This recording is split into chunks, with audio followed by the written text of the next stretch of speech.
प्रार्थना करूया आपण.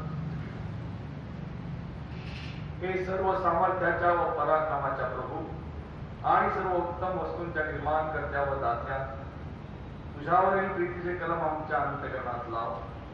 आमच्या ठाणी खरी धार्मिकता वाढीव. सर्व चांगल्या गोष्टींनी आमचे पोषण कर आणि त्यात आपल्या परंदयेने आम्हाला चालेल. येशू ख्रिस्त आमचा प्रभू याच्याद्वारे. यावेळेस आपण सर्वजण उभे राहूया आणि गीत क्रमांक 480 बंधूंचे मिळणे मधुर हे बंधूंचे मिळणे. 480. Thank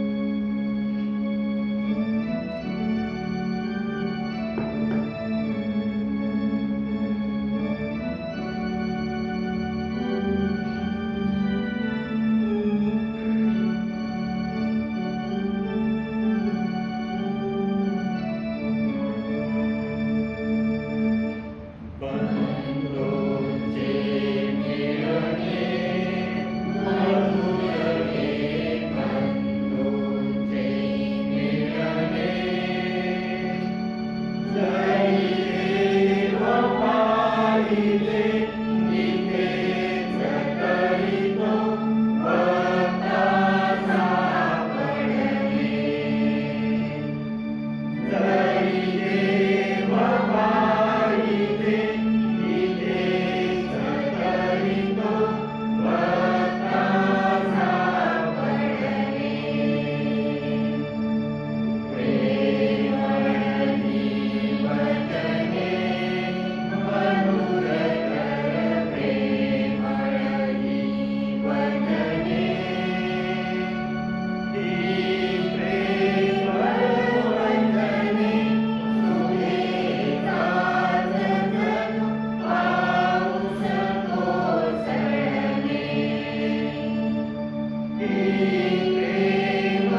प्रार्थना करूया आपण.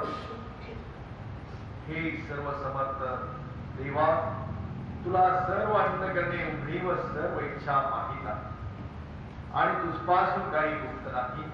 आम्ही पूर्णपणे तुझ्यावर प्रीती करावी व तुझ्या पवित्र नावाचा महिमा यथायोग्य वर्णावा.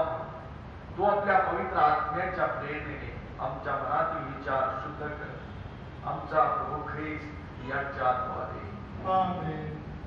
आपला प्रभू येशू ख्रिस्त म्हणाला, हे इस्रायल आहे, आपला देव परमेश्वर हा अनन्य परमेश्वर आहे आणि तो आपला देव परमेश्वर यावर संपूर्ण अंतःकरणाने, संपूर्ण जीवाने, संपूर्ण मनाने व संपूर्ण शक्तीने प्रीती कर. हीच पहिली व मोठी आज्ञा आहे. हिच्यासाठी दुसरे एक आहे की तो आपल्या शेजाऱ्यावर स्वतःसारखी प्रीती कर. याहून दुसरी कोणती आज्ञा मोठी नाही. या दोन आज्ञांवर सर्व नियमशास्त्र व संदेश ज्ञानचे ग्रंथ अवलंबून आहे. हे प्रभू आम्हाला दया कर आणि या सर्व आज्ञा आमच्या अंतःकरणात लिही असे आम्ही तुला विनंतो. प्रभू तुम्हास सोबत आपण प्रार्थना करू.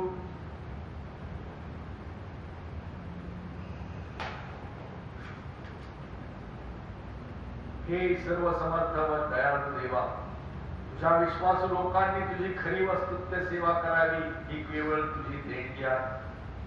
आम्ही तुला विनंतो की तुझ्या दिव्य अभिवचनांचा लाभास आम्ही नको नये. म्हणून या आयुष्यात आम्ही तुझी सेवा विश्वासूपणे करावी असे तू दयेने आणि कृपेने कर. येशू ख्रिस्त आमचा प्रभू याच्या पुण्याद्वारे. आमेन. ज्यावेळेस आपण पहिला शास्त्र भाग ऐकूया जुन्या करारामधून. जुन्या करारामधून निर्गमनाचं पुस्तक याचा 30वा अध्याय आणि 24 ते 38 वचनं आपण ऐकूया.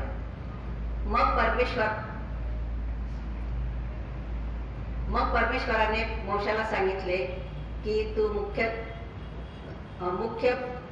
मसाले घे, म्हणजे पवित्र स्थानातल्या वचनाप्रमाणे 500 शकेल निर्भेळ गंधरस, त्याच्या निम्मे म्हणजे 250 शकेल सुगंधित दालचिनी, 250 शकेल सुगंधित बत, 500 शकेल तज आणि 1 हिनभर जैतुनाचे तेल ही घेऊन त्यांचे अभिषेकाचे पवित्र तेल म्हणजे गंधाच्या रीतीप्रमाणे मिश्र केलेले सुगंधी तेल तयार कर. हे अभिषेकाचे पवित्र तेल होय. या तेलाचे दर्शन मंडप व आज्ञापटाचा कोश, मेज व त्यावरील वस्त्रे, सामान, दीपवृक्ष व त्याची उपकरणे, धूपवेदी, होमवेदी व तिचे सर्व सामान व बैठकीसह गंगाळ यास अभिषेक करावा. त्यास पवित्र करावे म्हणजे परपवित्र ठरतील. त्याचा स्पर्श त्यांना होईल, ते पवित्र होईल आणि याजकाच्या नात्याने माझी सेवा करण्यासाठी अहरोन व त्याचे पुत्र यास अभिषेक करून पवित्र कर. इस्रायल लोकास माझी ही अनुज्ञा सांग की पिढ्यानपिढ्या तुम्हास मज प्रित्यर्थ पवित्र अभिषेकाचे तेल हेच असणार. हे तेल कोणाही मनुष्याच्या अंगाला लावायचे नाही व या प्रकारचे मिश्रण कोणी करावायचे नाही. हे पवित्र आहे आणि तुझी याला पवित्रच लेखावे. जो कोणी त्यासारखे मिश्रण तयार करेल किंवा कोणी परक्यात ते लावेल त्याचा स्वजनातून उच्छेद करावा. मग परमेश्वर मोशाला म्हणाला, हे सुगंधित मसाले म्हणजे उत्तम गंधरस, जटामासी, गंध बिर्जा व निर्भेळ ऊद ही घ्यावी. ही सर्व समभाग घ्यावी आणि गंध्याच्या रीतीप्रमाणे लोण मिसळून निर्भेळ, शुद्ध आणि पवित्र असे धूपद्रव्य तयार करावे. त्यातले काही कुटून त्याची बुकणी करावी आणि ती थोडीशी घेऊन दर्शन मंडपातील ज्या पोशाख पुढे मी तुला दर्शन देत जाईल त्या ठिकाणी ठेवावी. ती तुम्ही परमपवित्र लेखावी. जे धूपद्रव्य तू तयार करशील त्यासारखे मिश्रण कोणी आपल्या स्वतःसाठी तुम्ही कोणी आपल्या स्वतःसाठी तयार करू नये. हे परमेश्वराप्रित्यर्थ पवित्र ठेवावे. कोणा त्यास घेण्याकरता असले काही तयार करेल तर त्याचा स्वजनातून उच्छेद व्हावा. या ठिकाणी शास्त्रपाठ समाप्त होतो. परमेश्वर वाचलेली वचने सर्वांसाठी आशीर्वादित करो.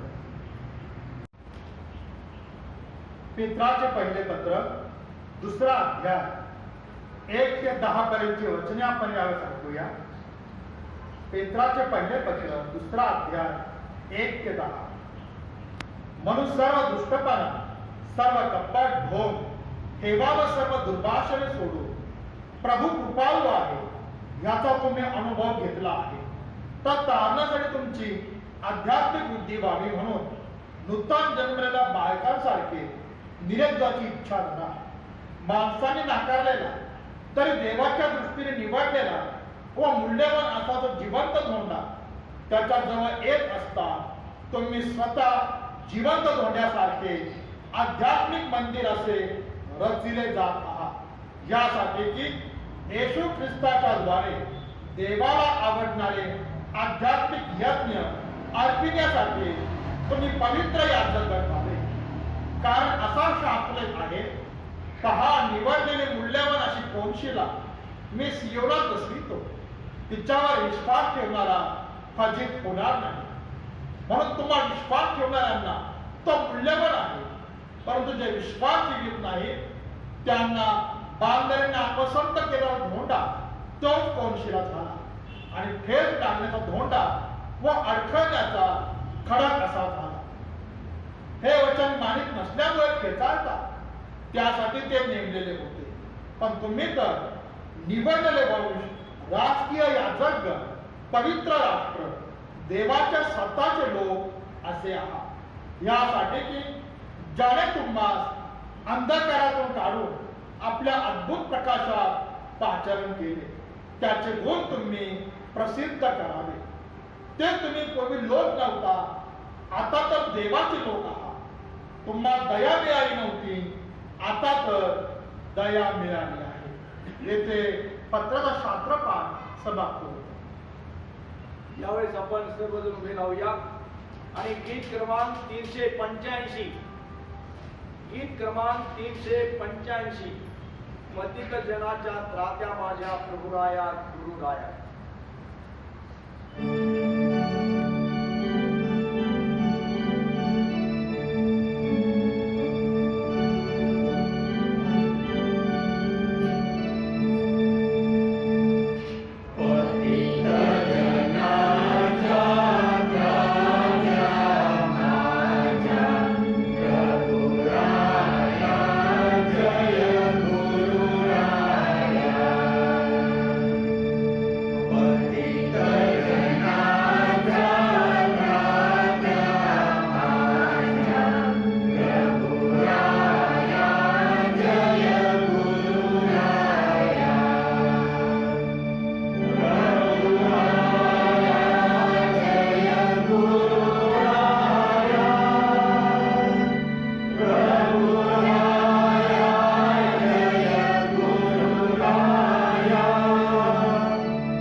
योहान कृत शुभवर्तमान याचा 12वा अध्याय आहे आणि त्या पहिल्या वचनापासून पवित्र शुभवर्तमानास प्रारंभ होतो. ईश्वराला गौरव असो. मग येशू ओलांडण्याच्या पूर्वी 6 दिवस बेथानीस आला. ज्या लाजराला येशूने मेलेल्यातून उठविले होते तो तेथे होता. म्हणून त्यांनी तेथे त्याच्यासाठी जेवणावळ केली. तेव्हा मार्था वाढीत होती आणि लाजर त्याच्या पंक्तीत बसणाऱ्यांपैकी एक होता. तेव्हा मरियेने 18 शुद्ध जसा माणसीचे मोलवान सुगंधित तेल घेऊन येशूच्या चरणास लाविले आणि आपल्या केसांनी त्याचे चरण पुसले. तेव्हा त्या सुगंधी तेलाच्या वासाने घर भरून गेले. मग त्याच्या शिष्यातील एक जण यहुदा इस्कारियोत जो त्याला धरून देणार होता तो म्हणाला, हे सुगंधी तेल 300 रुपयास विकून ते गरिबास का दिले नाही? त्याला गरिबांची काळजी होती म्हणून तो हे म्हणाला असे नाही, तर तो चोर असून त्याच्याजवळ डबी होती व तिच्यात जे टाकण्यात येईल ते तो चोरून घेईल म्हणून तो असे म्हणाला. यावरून येशूने म्हटले, हिच्या वाटेत जाऊ नका. माझ्या उत्तर कार्याच्या दिवसासाठी ते तिला घेऊ द्या. कारण गरीब नेहमी तुमच्याजवळ आहेत, परंतु मी तुमच्याजवळ नेहमी आहे असे नाही. एक किस्सा.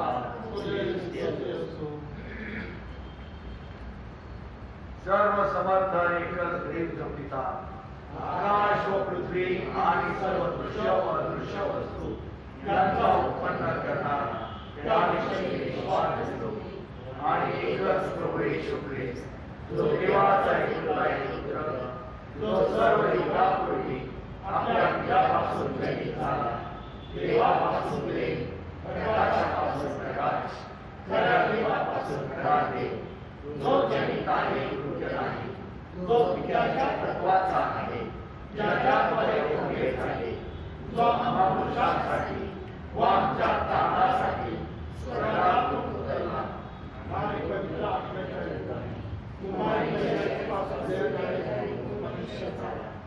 आणि पंत पिलाताच्या अधिकाराखाली आम्हासाठी ज्याला पुजले, ज्याने भोगले व ज्याला पुरले, जो शास्त्रलेखाप्रमाणे तिसऱ्या दिवशी पुन्हा उठला आणि स्वर्गात चढला आणि पित्याच्या उजवीकडे बसला आहे आणि तो जिवंतांचा व मेलेल्यांचा न्याय करायला यहोवाने आणणार आहे.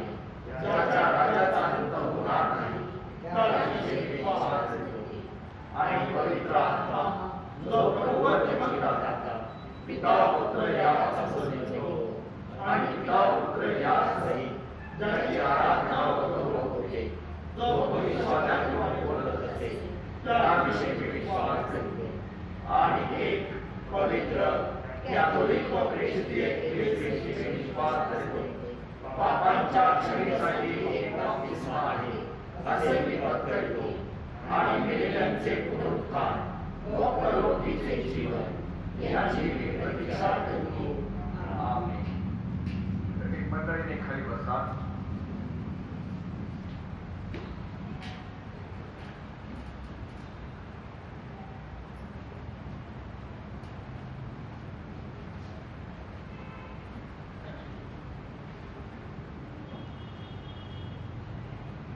पुष्पा सुधाकर साळवे यांच्या वाढदिवसानिमित्त बंद पाकिट देण्यात आलेले आहे. तसेच प्रतिभा प्रशांत साळवे यांच्या वाढदिवसानिमित्त बंद पाकिट देण्यात आलेले आहे. पुन्हा एक बार सूचना करण्यात येत आहे की आपल्या चर्चची असेसमेंट बऱ्याच लोकांनी भरलेली नाही आणि पुष्कळ जण भरत पण आहेत, परंतु ज्यांनी भरली नसत अशा कुटुंबियांनी आपली असेसमेंट किंवा धर्मपट्टी खजिनदार मायाताई जाधव, त्याचप्रमाणे पास्टरेट कमिटी सदस्य लाजरस पवार आणि जेम्स फटेकर किंवा मी ख्रिस्ती चार्ज यांच्याकडे आपली असेसमेंट किंवा धर्मपट्टी जमा करावी ही विनंती करण्यात येत आहे.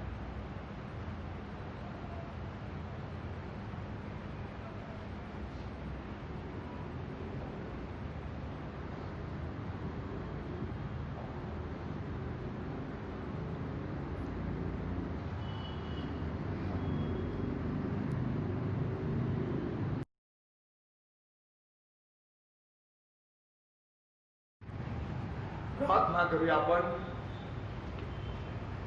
आकाश आणि पृथ्वीच्या निर्माणकर्त्या आमच्या जिवंत प्रभू येशू ख्रिस्ता, पुन्हा एक वार हा पवित्र प्रभुवार तू आमच्या जीवनाला नव्याने जोडलेला आहेस. प्रिय प्रभू, गेल्या आठवड्यामध्ये तू आमचा सांभाळ केलेला आहेस. तुझ्या आशीर्वादाखाली तू आम्हाला ठेवलेला आहेस आणि तुझी स्तुती आणि तुझं गौरव करण्यासाठी तुझ्या या पवित्र मंदिरामध्ये आम्हाला एकवटलेलं आहे. बापा परमेश्वर, या भक्ती प्रसंगी जे शास्त्र भाग आम्ही ऐकलेले आहेत, वाचलेले आहेत, त्यावर मनन चिंतन करत असताना प्रिय प्रभू, समजणारं अंतःकरण तू आम्हाला दे आणि कृती करण्यासाठी तुझ्या पवित्र आत्म्याचं साह्य आणि मार्गदर्शन तू आम्हाला पुरव, अशी नम्रतेची प्रार्थना आणि विनंती तुला करतो. येशू ख्रिस्त आमचा प्रभू याच्या द्वारे मागतो म्हणून तो आहे. आमेन. प्रियांनो, आज पुन्हा एक वार या पवित्र रविवारी पवित्र वचनांमधून मनन चिंतन करत असताना मी आपल्या मनासाठी निवडलेला शास्त्र भाग जो आहे तो आताच वाचण्यात आलेला आहे. निर्गमाचं पुस्तक याचा 3रा अध्याय आहे आणि 24 ते 38 वचन. पहिले पेत्र पत्राचा शास्त्र भाग 2रा अध्याय 1 ते 10 वचन आणि योहानाचं सुवर्तमान याचा 12वा अध्याय आहे आणि 1 ते 8 वचन. यावर थोडक्यामध्ये आज मी मनन चिंतन करणार आहे आणि यामध्ये विशेष करून आपण पाहत आहोत की या शास्त्र भागामध्ये ज्या निगडीत वचनं आहेत, ज्या निगडीत गोष्टी सांगितल्या आहेत, त्यामध्ये मी आपणामध्ये जास्त प्रकाश टाकणार असा. योहानाचं सुवर्तमान याचा 4था अध्याय आहे आणि 24व्या वचनामध्ये सांगितलेलं आहे की देव आत्मा आहे आणि त्याच्या उपासकांनी त्याची उपासना आत्म्याने आणि खरेपणाने करावी. आणि या वचनावरून आम्हाला एक स्पष्ट बोध होतो की आमच्या अंतःकरणाला भक्तीची, उपासनेची ओढ, भक्तीची ओढ लागणं फार गरजेचं असं आहे. आणि स्तोत्रकर्ता दावीद राजा स्तोत्र 42:1 मध्ये म्हणत आहे, हरणी जशी पाण्याच्या प्रवाहाजवळ लुलपते तसा हे देवा माझा जीव तुझ्यासाठी लुलपत आहे.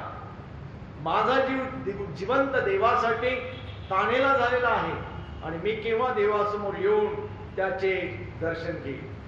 आणि प्रियांनो, या ओढीने, या आतुरतेने आम्ही आज या पवित्र मंदिरामध्ये एकत्रित झालेलो असं आहोत. प्रियांनो, ही नेमकी भक्ती आहे तरी काय, याच्यावर आपण थोडक्यात विचार करणार आहोत.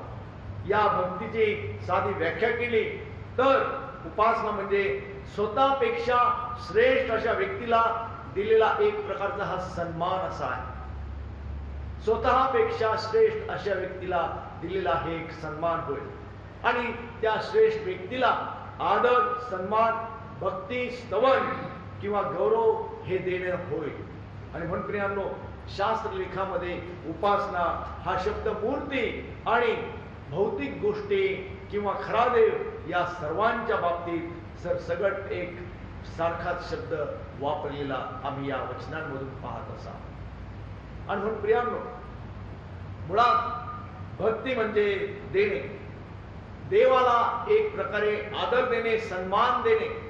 देवाच्या सानिध्यात राहत असताना देवाचं आम्ही काहीतरी देणं आहे आणि नुसता सन्मान आणि आदर देऊन चालत नाही, तर कृतीतून देवाची उपासना आमच्या कृतीतून होणं फार गरजेचं असं आहे. आणि म्हणून प्रियांनो, विशेष करून ख्रिस्ती लोक दर रविवारी पवित्र मंदिरामध्ये येतात देवाची उपासना करण्यासाठी, देवाला सन्मान देण्यासाठी आणि विशेष करून देवाची भक्ती आमच्या मनात उत्पन्न होती. देवाला सन्मान देण्यासाठी आम्ही सर्वजण या पवित्र मंदिरामध्ये एकवटलेले असे होतो आणि मग आमच्यामधून देवाचं स्तुती आणि स्तवन हे आतुरतेने किंवा उत्स्फूर्तपणे निर्माण होतं आणि देवाच्या समागमात आम्ही एकजूट होऊन जातो. आणि हीच खरी भक्तीची व्याख्या अशी आहे. प्रियांनो, भक्तीचे शब्दचित्र जर आपण पाहिलं तर सर्वसाधारणपणे आपण जर पाहिलं तर भक्ती म्हटल्यावर आपल्याला एक ठराविक भक्ती आपल्या समोर येते. आणि आपण पाहत आहोत की निरनिराळे मिशन्स आहेत, निरनिराळे चर्चेस आहेत. या चर्चेस मधून देखील आपण पाहिलं तर त्यांच्या पद्धतीप्रमाणे ते त्यांची भक्ती घेत असतात किंवा उपासना करीत असतात. आणि आपण आत्ताच उपासनेकरता असलेला जो शास्त्र भाग जुन्या करारामधून निर्गमाचं पुस्तकाचा 30वा अध्याय आहे आणि 24 ते 38 वचन, या वचनामध्ये आपण पाहिलेलं आहे की उत्कृष्ट शब्दचित्र या वचनांमधून आम्हाला पाहावयास मिळत आहे. निवास मंडपामध्ये उपासना कशी घेण्यात यावी याचा तपशीलवार आज्ञा म्हणजेच त्याची प्रतिकात्मक असा अर्थ त्यामधून आम्हाला पाहावयास मिळत आहे. आणि म्हणून प्रियांनो, या वचनामध्ये परमेश्वराने मोशेला शुद्ध पवित्र असे धूप द्रव्य त्यावर तयार करण्यास त्या ठिकाणी सांगितलेला आहे. पवित्र धूप द्रव्य मोशेला सांगितलेला आहे. आणि हे धूप द्रव्य फक्त निवास मंडपामध्येच फक्त वापरण्यात येईल, कारण ते पवित्र असत, अतिशय पवित्र होते. पवित्र शास्त्रामध्ये ते शब्द अतिशय पवित्र असं होतं. आणि म्हणून याचाच अर्थ म्हणजे सुगंध फक्त हा मनुष्यांसाठी नव्हता, तर तो फक्त आणि फक्त परमेश्वरासाठी तो सुगंध होता. जेव्हा हा सुगंध परमेश्वराच्या नाकपुड्यापर्यंत वर चढून जाईल, तेव्हा अतिशय उपासनेचा भाग ते पवित्र असं समजत असत. खरी उपासना आमची त्यावेळेस झालेली आहे, देवाच्या समागमात त्यावेळेस आम्ही आलेलो आहोत असं ते समजत असत. यावरून आम्हाला स्पष्ट होत आहे की भक्ती म्हणजे अद्वितीय, शुद्ध आणि पवित्र कृती असून उपासकाच्या अंतःकरणातून निघून परमेश्वराच्या नाकपुड्यापर्यंत पोहोचलेली ती उपासना आहे. म्हणजेच त्या भक्तीला खरा अर्थ त्या ठिकाणी प्राप्त झालेला आहे. म्हणूनच आम्ही म्हणतो की आमची प्रार्थना ही धुपाप्रमाणे परमेश्वरापर्यंत पोहोचतो, अशी आम्ही प्रार्थना देखील आमच्या उपासनेमधून करत असतो. आणि म्हणून प्रियांनो, अशाच प्रकारचं आमचं दुसरं उदाहरण जर आम्ही पाहिलं तर नव्या करारातून आम्हाला ते उदाहरण पाहावयास मिळते. योहानाचं शुभवर्तमान त्याचा 12वा अध्याय आहे, 1 ते 8 वचन. आणि आपले हे वचन आपण आताच ऐकलेला देखील आहे. आणि यामध्ये देखील आपण पाहत आहोत की दुसरी एक सुगंधी भेट या ठिकाणी अर्पण केलेली आपल्याला पाहावयास मिळत आहे.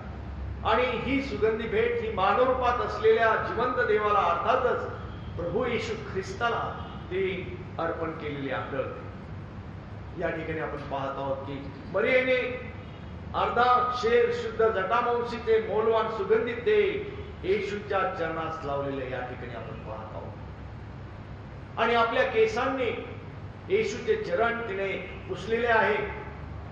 या सुगंधी तेलाच्या वासाने सर्व घर किंवा सर्व ती खोली ही भरून गेलेली आहे. आणि प्रियांनो, मरीने स्वतःच्या केसांनीच म्हणजेच आपल्या गौरवाने अर्थातच आपल्या प्रभू येशूचे धुळीने भरलेले आणि मलिन झालेले पाय त्या ठिकाणी तिने आपल्या केसांनी पुसलेले आहे. आणि प्रियांनो, या ठिकाणी आपण बघत आहोत की नम्रतेचा एक धडा या ठिकाणी घालून दिलेला येशूने आपण पाहतो की येशूने देखील शिष्यांचे पाय त्या ठिकाणी धुतलेले आपण पाहतो. प्रियांनो, येथे स्वतः मरिया येशूचे पाय धुण्यासाठी पाणी न वापरता एक सुगंधी अत्यंत मौल्यवान असं अत्तर त्याने तेल किंवा अत्तर त्या ठिकाणी तिने वापरलेलं आहे. कारण मरिया ही जाणून होती की हे पाय किती मौल्यवान आहेत. हे पाय पवित्र येशूचे आहेत, देवपुत्राचे चरण हे असे आहेत. आणि म्हणून प्रियांनो, यशायाच्या पुस्तकामध्ये जर आपण पाहिलं त्यामध्ये सांगितलं आहे की सुवार्ता सांगणाऱ्याचे चरण किती मनोरम असतात. अशा मनोरम चरणाची सेवा करून मरियेने ख्रिस्ताची उपासना त्या ठिकाणी केलेली आहे. आणि हाच खरा उपासनेचा अर्थ आहे, हाच खरा उपासनेचा गाभा असा आहे. आणि स्वतःला लीन करणं, स्वतःला नम्र करणं आणि या सरळ हाताने किंवा सरळ मनाने परमेश्वराच्या चरणी आमचं अस्तित्व चरणी आम्ही निर्माण करणं किंवा अर्पण करणं परमेश्वराच्या चरणी लीन आणि नम्र होणं हे फार महत्वाचं असं आहे. प्रियांनो, आपल्याला माहित आहे की मार्था आणि मरिया या भिन्न स्वभावाच्या होत्या. मार्था नेहमी घरातील कामाद्वारे सेवा करीत होती, परंतु आपण पाहिलं तर येशूच्या चरणाजवळ मरिया बसून त्याचे वचन ऐकत असे. आणि म्हणूनच मार्थाच्या सर्व सेवेपेक्षा मरियेने निवडलेला वाटा अधिक चांगला आहे असं वचन देखील आम्हाला सांगत आहे. आणि प्रियांनो, आज व्यवहारिक दृष्टीने जर आपण पाहिलं तर आपल्या सर्वांना मार्ताची पिढी मार्ता जशी होती तशीच आमची ख्रिस्ती पिढी अशी आहे. आपण सतत आमच्याच कामामध्ये गुंतलेलो अशा आणि आमचे चर्च, त्याचे सर्व कार्यक्रम आणि इतर संबंधित बाबी याविषयी आम्ही काटेकोरपणा अंगी बांधलेला असतो. आणि प्रियांनो, आपली धनसंपत्ता वाया जाऊ नये म्हणून आपण इतकी काळजी घेत असतो की परमेश्वराला काय आणि किती द्यायचं याचे सुद्धा कोष्टक आमचे पूर्ण तयार असतं. आणि म्हणूनच प्रियांनो, देवालयामध्ये आम्ही जर आलो तर ठराविक दान आम्ही देवाला अर्पण करतो. सडळ हाताने आम्ही देवाला दान अर्पण करत नाही. प्रियांनो, मरीची कृती ही खऱ्या उपासनेची होती. मरीची कृती ही खऱ्या उपासकाची अशी होती. आणि प्रियांनो, तिच्या सुगंधी अत्तराचा सुवास पसरत असताना उपासनेने भरलेले तिचे अंतःकरण अतिशय खऱ्या अर्थाने अभिव्यक्त होते. आणि परमेश्वराला आमच्याकडून ह्याच गोष्टी अपेक्षित आहेत. परमेश्वराला आमच्याकडून ह्याच गोष्टी हव्याशा आहेत की आम्ही देखील या मरियेसारखं लीन आणि नम्र होणं गरजेचं असतं. आणि मग प्रियांनो, स्तोत्र 96 यातील 2 ते 9 वचन जर आपण पाहिलं की त्यामध्ये सांगितलेलं आहे की परमेश्वराचे गुणगान करा, त्याच्या नावाचा धन्यवाद करा, त्याने केलेल्या दानाची घोषणा प्रतिदिनी करा. आणि प्रियांनो, या वचनांवरून आम्हाला असं दिसून येत आहे की उपासनेचा प्रमुख आधार जो आहे ते म्हणजे तारण. आणि प्रियांनो, देवाने लोकांचे तारण यासाठीच केले की त्यांची पापापासून सुटका होईल आणि त्यांनी देवाची उपासना करावी. आणि या काळामध्ये देखील देवाची अपेक्षा आमच्याकडून हीच आहे की आम्ही ज्या पापांमध्ये गुरफटलेलो आहोत, आम्ही ज्या पापांमध्ये गोंधळून गेलेलो आहोत, विरामन स्थितीमध्ये आहोत, आमचं मन स्थिर नाही, अशा परिस्थितीमध्ये आम्ही देवाच्या सानिध्यात येणं ही देवाची अपेक्षा अशी आहे. करीत करा 2 पत्र याचा 4था अध्याय आहे आणि 15व्या वचनामध्ये जर आपण पाहिलं तर त्यामध्ये संत पाऊल म्हणत आहे की आम्ही जे काही करतो ते देवाची कृपा आम्हाला प्राप्त व्हावी म्हणून करतो. आणि त्याचा प्रतिसाद म्हणून आमच्या सर्व कार्याचा शेवट म्हणजे उपासना, म्हणजेच भक्ती. ही भक्ती आत्मीयतेने करणं फार गरजेचं आहे. प्रभू येशू ख्रिस्त स्वतः देखील म्हणत आहे की मी हरवलेले शोधावयास व तारावयास आलो आहे. आणि प्रियांनो, या वचनांची सांगड घातल्यास प्रभू येशू ख्रिस्त ज्या कार्यासाठी आलेला होता ते चित्र आमच्या डोळ्यासमोर आज देखील उभं राहत आहे. आणि म्हणून प्रियांनो, त्याच्या इच्छेप्रमाणे या युगामध्ये आम्ही वागणं फार गरजेचं असतं. यशा नामक ग्रंथाचा 53वा अध्याय आहे. यामध्ये ख्रिस्ताच्या वधस्तंभाच्या खेळण्याविषयीचे स्पष्ट चित्र भविष्य संदेश म्हणून या ठिकाणी रेखाटलेला आपण पाहतो.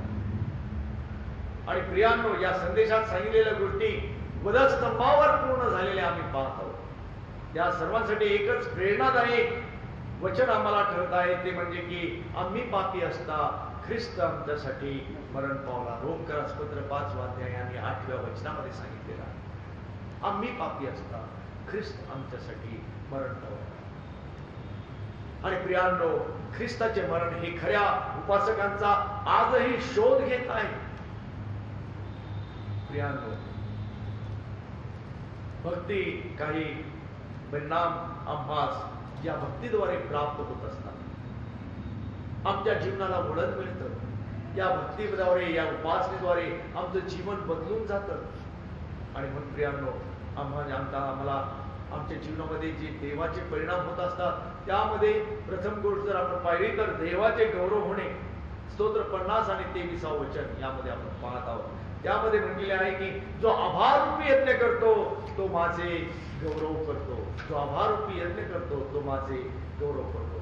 म्हणजे देवाची स्तुती, देवाची उपासना, देवाची भक्ती करणे म्हणजे देवाला गौरव देणे आहे.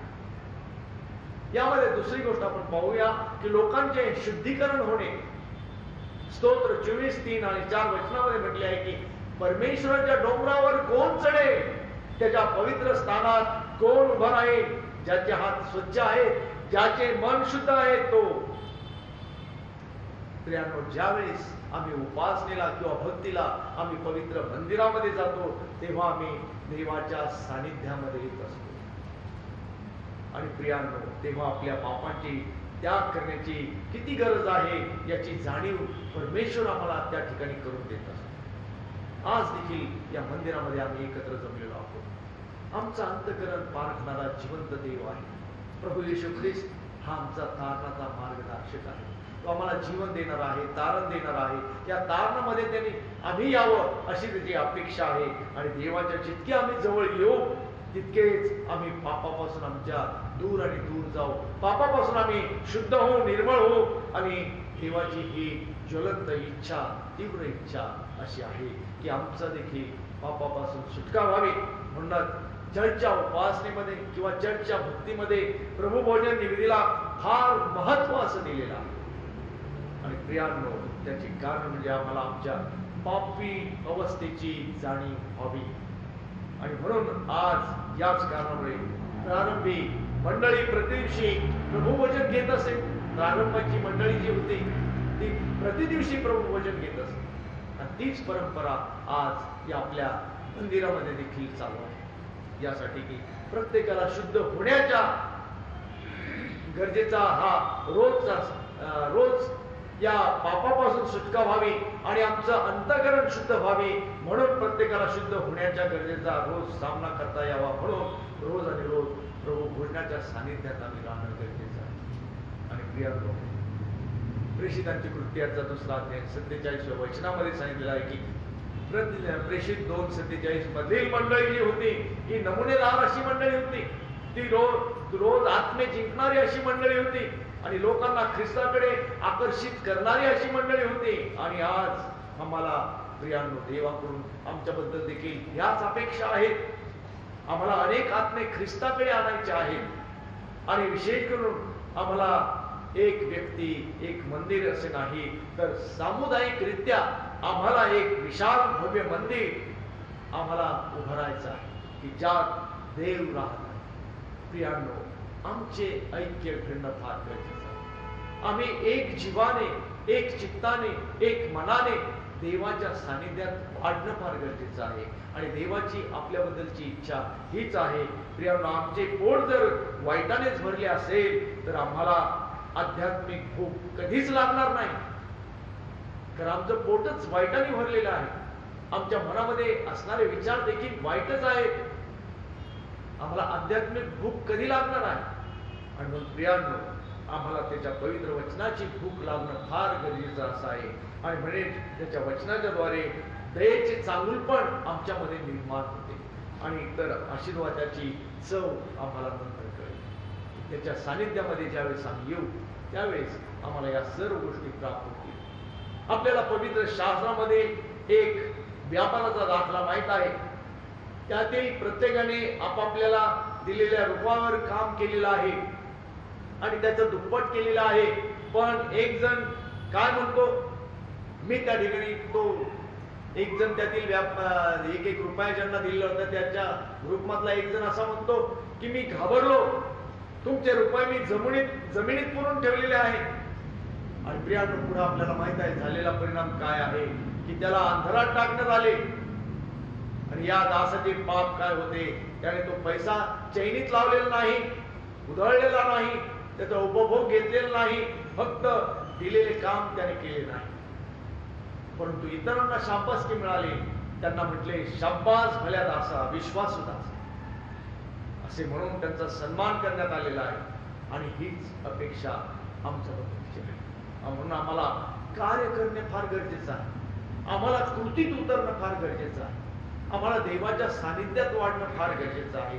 आणि प्रत्येकाला परमेश्वराने कोणचं ना कोणचं तरी दान दिलेलं आहे, त्याचा उपयोग त्याच्या सेवेसाठी करणं आणि ते दान वाढवणं फार गरजेचं आहे. आणि ही परमेश्वरची इच्छा आहे. आणि प्रियांनो, येशू म्हणालेला आहे की मी सेवा करून घ्यावयास नाही तर सेवा करावयास आलेलो आहे. म्हणूनच परमेश्वर आम्हाला प्रत्येकाला त्याच्या आध्यात्मिक मंदिर बांधणीमध्ये तो रचित आहे. आध्यात्मिक मंदिर बांधणीमध्ये परमेश्वर आम्हाला रचित आहे. किती सुंदर हा शब्द आहे, रचित आहे. ठेवीत आहे असं नाही तर रचित आहे, म्हणजे एकावर एक एकावर एक एकावर एक. म्हणजे तो काय म्हणत आहे की मंडळी ही देवाच्या सानिध्यात राहणं फार गरजेचं आहे. आणि म्हणूनच एका ठिकाणी स्वतः येशू ख्रिस्त लोकांना म्हणालेला आहे की तुम्ही उभे राहिलात तर धोंडे ओरडतील. म्हणून आम्हाला ख्रिस्ताची सुवार्ता इतरांपर्यंत सांगायची आहे, पोहोचवायची आहे. तुम्ही उभे राहिलात तर धोंडे ओरडतील. प्रियांनो, हा शेवटचा काळ चालू आहे आणि प्रत्येक ख्रिस्ती व्यक्तीला या गोष्टी सर्व माहीत आहे. ज्याने कधी ख्रिस्ताच्या सानिध्यात नाही परंतु तो ख्रिस्ती म्हणून आहे, नामधारी जरी असला तरी तो पण काय म्हणतो की अरे हा बाबा खरंच शेवट जवळ आलेला आहे, जगाचा शेवट जवळ आहे, देवाचं येणं जवळ आलेलं आहे. आणि खरोखर आपण पाहत आहोत या जगामध्ये की करोनाची महामारी झालेली आहे. सर्व जगामध्ये असंख्य लोक मृत्युमुखी पडलेले आहेत. नवीन नवीन रोग निर्माण होत आहेत. आम्हाला कळत नाहीत कोणते रोग आहेत. कोरोनाची लस अजूनपर्यंत निघालेली नाही आणि आता परत म्हणतात की दुसरी फेरी येणार आहे कोरोनाची, म्हणजे दुसऱ्या वेळेस पण कोरोना येणार आहे. काय काय म्हणतात की तिसऱ्या परदेशामध्ये तिसऱ्या वेळेस कोरोना निर्माण झालेला आलेला आहे म्हणून. आणि त्यावेळेस हजारो नाही लाखोनी पुष्कळ लाखोनी लोक मरणार आहेत असं सांगितलं देखील आहे. आणि प्रियांनो, आपण पाहत आहोत की लढाया चालू झालेल्या आहेत जगामध्ये. असंतोष निर्माण झालेला आहे. पाऊस खूप पाऊस पडलेला आहे. लोक त्या पावसामध्ये मृत्युमुखी पडलेले आहेत. अनेक लोकांचे घर उद्ध्वस्त झालेले आहेत. पूर आलेला आहे आणि जंगलाला आग लागलेली आहे. जंगल हे नष्ट होत आहे, शहर नष्ट होत आहेत आणि विशेष करून मनुष्यावर उठलेला आहे. आणि भयंकर दिवस उपासमार होत आहे जगामध्ये. आम्ही तरी भारतातले लोक सुखी आहोत, परंतु परदेशामध्ये जर आपण पाहिलं तर अनेक लोक उपासमारीचे बळी पडत आहेत. आणि अशाही परिस्थितीत आम्ही त्याच्या सेवेमध्ये स्थिर राहणं फार गरजेचं आहे. आणि देवाची प्रियांनो, एक विशेष अशी इमारत अशी आहे, ती म्हणजे तारण झालेल्या पवित्र जनांची दृश्य जिवंत आणि अशी मंडळी आहे. पहिले पेत्र्याचा 2रा अध्याय आहे आणि 5व्या वचनामध्ये जर आपण पाहिलं तर पेत्र म्हणतो तुम्ही आध्यात्मिक मंदिर, जिवंत धोंडे, देवाला आवडणारे असे आध्यात्मिक स्वरूपाचे यज्ञ असे येशू ख्रिस्ताच्या द्वारे अर्पण्यासाठी पवित्र याजकगण असे रचिले जातात. आणि प्रियांनो, आणि खरोखर आपण जिवंत धोंडे असे आहोत. ख्रिस्ताच्या सानिध्यात, ख्रिस्ताच्या माध्यमामध्ये आमचा जिवंतपणा दिसणं फार गरजेचं आहे. या ठिकाणी आपण पाहत आहोत की पेत्र या ठिकाणी ख्रिस्ताला जिवंत धोंडा असे म्हणतो, कारण देवाने त्याला मरणातून पुन्हा जिवंत केलेलं होतं. रोमकरासपत्र 6 अध्याय 9व्या वचनामध्ये आपण पाहतो. आणि म्हणून प्रियांनो, ख्रिस्त कोणशिला म्हणजेच पायाचा दगड असा आहे. आणि हा दगड जर काढला तर इमारत ही कोसळून जाईल, इमारत ही पडून जाईल. आज तुम्ही सुद्धा ख्रिस्तासारखे जिवंत धोंडे होणे गरजेचं असं आहे. म्हणून आम्ही प्रत्येकाने आपल्या शरीराचा, स्वतःच्या शरीराचा यज्ञ, रोमकरासपत्राचा 31-12 अध्याय 1 वचन, त्याचप्रमाणे स्तुतीचा यज्ञ, इब्री लोकासपत्र 13 अध्याय 15 वचन, आणि इतरांची सेवा करण्याचा यज्ञ आम्ही करणं फार उपासनेद्वारे करणं फार गरजेचं आहे.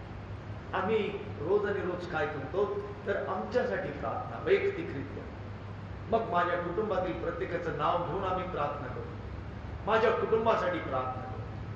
परंतु या ठिकाणी सांगितलेलं आहे की इतरांसाठी देखील सेवा करण्याचा यज्ञ परमेश्वराने तुम्हाला आणि मला दिलेला आहे. इब्री लोकासपत्र 13 अध्याय 15 वचनामध्ये सांगितलेला आहे. आणि हा इतरांसाठी यज्ञ कोणता आहे तर इतरांच्या गरजा, इतरांच्या अडीअडचणी, इतरांचे सुखदुःख यासाठी देखील आमच्या प्रार्थनेमध्ये आम्ही आठवण ठेवणं फार गरजेचं आहे. आणि प्रियांनो, आमच्या उपासनेमध्ये किंवा आमच्या भक्तीमध्ये आमचा सुगंध, आमच्या प्रार्थना म्हणजेच आमचा सुगंध हा धुपाप्रमाणे परमेश्वरापर्यंत पोहोचेल. ज्यावेळेस आम्ही अंतःकरणपूर्वक परमेश्वराला आपल्या अंतःकरणात घेऊन उपासनेद्वारे, प्रार्थनेद्वारे, भक्तीद्वारे आणि मग आम्ही सर्व आशीर्वादाने भरून जाऊ. आणि हाच आमचा हा सर्वांचा विश्वास आहे. आणि याच विश्वासामध्ये परमेश्वर इथून पुढेही आमची वाढ करणार आहे. आणि मग प्रियानो, नुसतंच आपण बोलण्यापेक्षा आम्ही कृतीतून उतरणं ही परमेश्वराची अपेक्षा पूर्णत्वास नेण्याकरता आम्ही देवाच्या सानिध्यात येऊया. आणि परमेश्वर नक्कीच आम्हाला मार्गदर्शन करेल. म्हणूनच तो म्हणतो आहो, कष्टी व भारक्रांजन हो, तुम्ही सर्व माझ्याकडे या, म्हणजे मी तुम्हाला विसावा देईन. या शेवटच्या काळामध्ये देव आमच्याकडून याच अपेक्षा करत आहे. देव आमच्याकडून याच गोष्टी करू पाहत आहे. त्याला प्रतिसाद देणं हे आमचं कर्तव्य आहे. आणि म्हणून आज या पवित्र रविवारी हा सुनिश्चय करूया की परमेश्वरा, मी तुझ्या सानिध्यात रोज आणि रोज वाढत जाईल. आणि केवळ प्रार्थनेद्वारे नाही तर माझ्या बोलण्यातून, माझ्या कृतीतून इतरांना खरा ख्रिस्त सांगण्यासाठी प्रिया प्रभू तू माझा उपयोग कर आणि ते करण्यासाठी मला धैर्य आणि सामर्थ्य दे. आणि परमेश्वर नक्कीच आपली प्रार्थना ऐकणार आहे. परमेश्वर आपल्याला आशीर्वादित करू. आपण प्रार्थना करू. सर्व समर्थ जिवंत प्रभू येशू ख्रिस्ता, या समयी प्रिय प्रभू उपासनेद्वारे प्रिय प्रभू आम्ही तुला आमंत्रित करीत आहोत की आमच्या अंतःकरणाचा तू ताबा घे. आमच्या अंतःकरणामध्ये येऊन तू वस्ती कर प्रभू. आणि प्रिय प्रभू खरा ख्रिस्त होण्यासाठी आणि खरा ख्रिस्त गाजवण्यासाठी माझा उपयोग तू करून घे प्रिय प्रभू. कारण की मी भुकेला आहे, मी ताणलेला आहे. तुझ्या वचनांची आस मला लागलेली आहे प्रभू. तुझ्या वचनांमध्ये आमचा वाढ, तुझ्या वचनांप्रमाणे आमचं आचरण असू दे. आणि येणाऱ्या दिवसांमध्ये तुझं कार्य करण्यासाठी पवित्र आत्म्याचं सहाय्य आणि मार्गदर्शन तो आम्हास पुरव. हीच विनंती तुझ्या चरणाजवळ करतो. तारणारा प्रभू येशू ख्रिस्त याच्या पवित्र आणि गोड नावाने मागतो म्हणून तो आहे. आणि आता देवजो बाप, देवजो पुत्र आणि देवजो पवित्र आत्मा यास मान सन्मानाने गौरव आता आणि सदा सर्व काळ असो. आमेन.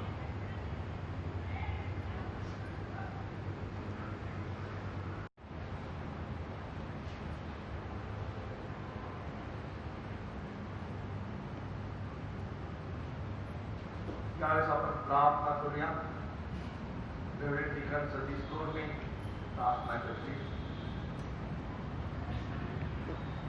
आपण प्रार्थना करू.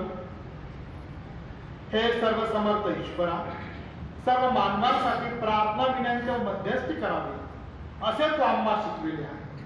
आम्ही प्रार्थना करतो तेव्हा तू आहे.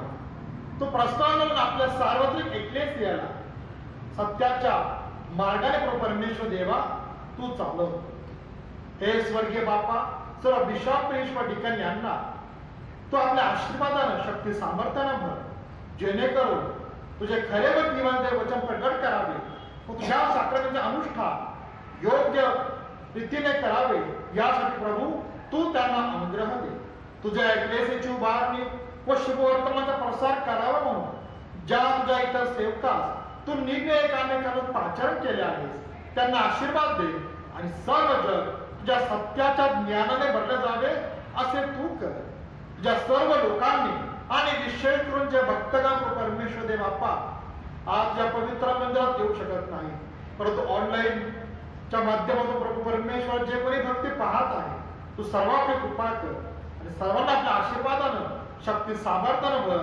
याकरता प्रभू आम्ही प्रार्थना करत आहोत. आम्ही प्रार्थना करतो, आम्ही तुला विनवितो की सर्व राष्ट्रांना नीतिमत्तेच्या व शांततेच्या मार्गाने चालू आणि त्यांचे राज्यकर्ते, विशेष आमचे राष्ट्रपती, पंतप्रधान, राज्यपाल व तुझ्या अधिपत्याखाली असलेले अधिकारी या लोकांस न्यायाने व शांततेने वागवावे तू त्यास मार्गदर्शन कर. आणि तुला अशी विनंती करतो की तुझ्या आशीर्वादाने टंचाई व दुष्काळापासून आमचा बचाव व्हावा आणि भूमीचे उत्पन्न हंगामानुसार कृतज्ञ अंतःकरणाने आणि उपभोगावे असे तू कर. हे प्रभू, आम्ही तुला अत्यंत नम्रतेने विनवितो की या नश्वर आयुष्यात जे कोणी क्लेश, शोक, अडचण, दुखणे आणि इतर दुसरी कोणती विपत्ती याने पीडित असतील तर तू सांत्वन व सहाय्य कर. हे सर्व समर्थ प्रभू, या मंडळीतून जे कोणी आजारी असतील अशा सर्वांकरता प्रभू प्रार्थना करतात. ज्या सामर्थ्याचा स्पर्श त्यांना तू कर. तुझ्या नावातून पूर्ण आरोग्य प्रदान कर. परमेश्वर दे बाप्पा, त्यांनी पूर्ववत बरे होऊन तुझं गुणगान करावं, तुझी स्तुती करावी असा महान मोठा आशीर्वाद परमेश्वरा तू त्यांना दे. मी प्रार्थना करत आहोत जे कोणी कोरोना आजाराने बाधित झालेले आहेत, जे कोणी अत्यंत सिरियस असेल अशा सर्वांसाठी परमेश्वराने प्रार्थना करतो. त्या कोरोना आजारामधून परमेश्वरा त्यांना तू मुक्त कर, त्यांना उत्तम आरोग्य प्रदान कर, शक्ती दे, सामर्थ्य दे, डॉक्टरचा उपचार त्यासाठी आशीर्वादित कर. यासाठी प्रभू आम्ही प्रार्थना करत आहोत. हे बाप्पा आमच्या मंडळीच्या दृष्टींच्या सोनोनी पायक साहेब यांना तो आपल्या आशीर्वाद शक्ती सामर्थ्यानं बघ. ही सेवा त्याने गौरव करत असताना लहान जरा सहाय्यता होतो. आमचा मातृ संघ, शब्बा शाळा, तरुण संघ, भजनी मंडळ, पास्टर कमिटी सभासद या सर्वांचा आपली कृपा कर. आम्हा सर्वांच्या द्वारे प्रभू ही सेवा त्याने गौरव व्हावा असा महान आणि मोठा आशीर्वाद तू आम्हाला दे. याकरता प्रभू आम्ही प्रार्थना करतो. हे प्रभू आमची प्रार्थना तू आहे. आपण सर्वजण उभे राहूया आणि गीत क्रमांक 576 सांगा मराठी वार्ता येशू कृपावा. 576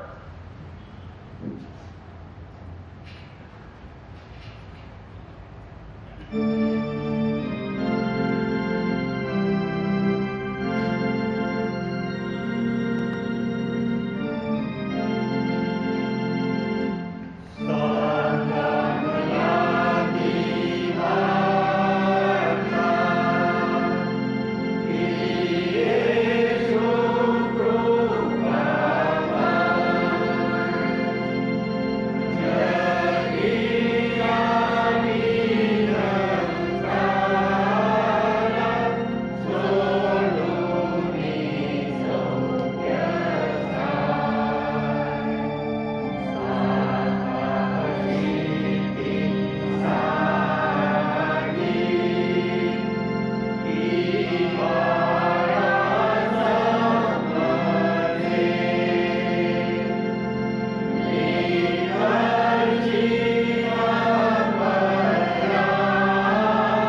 प्रभूने शिकवलेली प्रार्थना म्हणूया.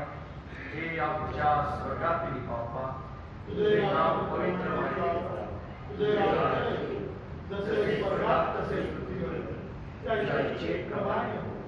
आमचे रोजचे भाकर आज आणि जशी आम्ही आमच्या अपराध्यांची क्षमा करतो, तशीच तू आमच्या अपराधांची क्षमा कर.